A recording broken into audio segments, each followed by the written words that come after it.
Let us see the switching characteristics of thyristor or SCR during turn on and turn off time. Okay, so first we can see the switching characteristics during turn on period. So what is turn on time? So it is the time during which the SCR changes from forward blocking state to on state. So already we have studied about this forward blocking state. To understand this, I have given this graph here. So this is VBO already we have studied. So thyristor, to make the time duration taken by the SCR, okay, to change from this forward blocking state to its conduction. So this time period is called turn on time. The total turn on time is divided into 3 intervals, that is delay time, rise time and spread time. So total time can be written in terms of the summation of delay time, rise time and spread time. Now we can explain using this characteristics curve. Okay, so this is the gate pulse and this is the voltage, anode voltage, and this is the gate current, this is the anode current.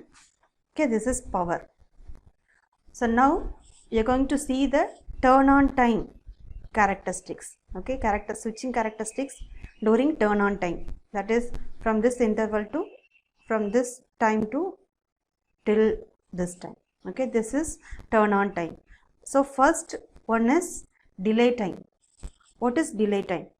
Okay, before that let us consider. So this is the value of, this is the final value of gate current and this is the final value, that is maximum value of anode current. Let us consider like that. Okay, now what is the delay time? So it is the time during which the gate current rises from 0 to 0.9 Ig. Okay, so this time interval is called delay time. In the same way, the anode current, okay, the anode current rises from its forward leakage current to 0.1 Ia. So this time interval, so this time is called delay time. Okay, at the same time what will happen to this anode voltage? So it reduces from Va to 0.9 Va. Okay, so during turn on time, first we are seeing about the delay time. So at delay time, 3 things we have seen. The gate current rises from 0 to 0.9 Ig, first one. Second, the anode current rises from its forward leakage current to 0.1 Ia, and also the anode voltage decreases from Va to 0.9 Va. Okay, so this is the delay time. Next one is rise time.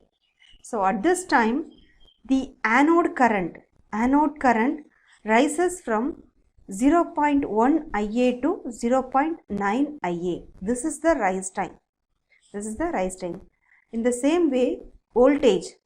So anode voltage is getting reduced from 0.9 Va to 0.1 Va. So this period, this time duration is called as rise time. Okay.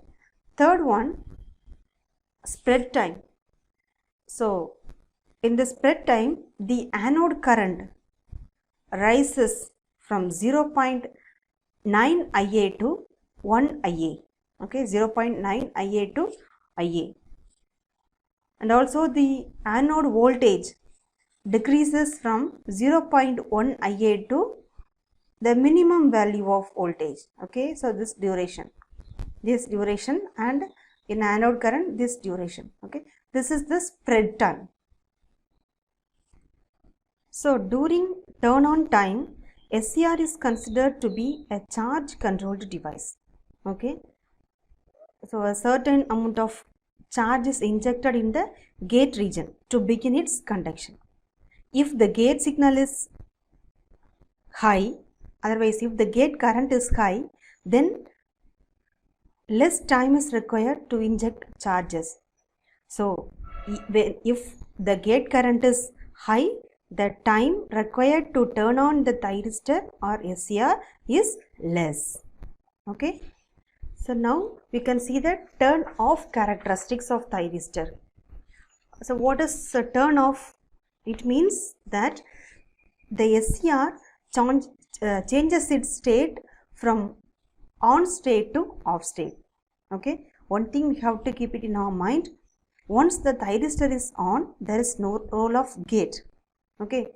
Now how can it be turned off? Okay. So here this is the conduction period. So after conduction, now we are going to turn off the thyristor.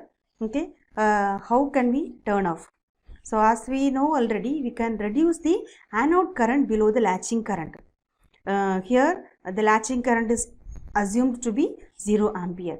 But even though the anode current is 0, if the forward voltage is applied across the SCR, okay, there is a chance of conduction because the charges available in the 4 layers are still favorable for the conduction of the thyristor. So to avoid such a situation, we can reverse bias the thyristor for some time, even if the anode current has reached to 0. Okay. So this turn off time can be different. Okay.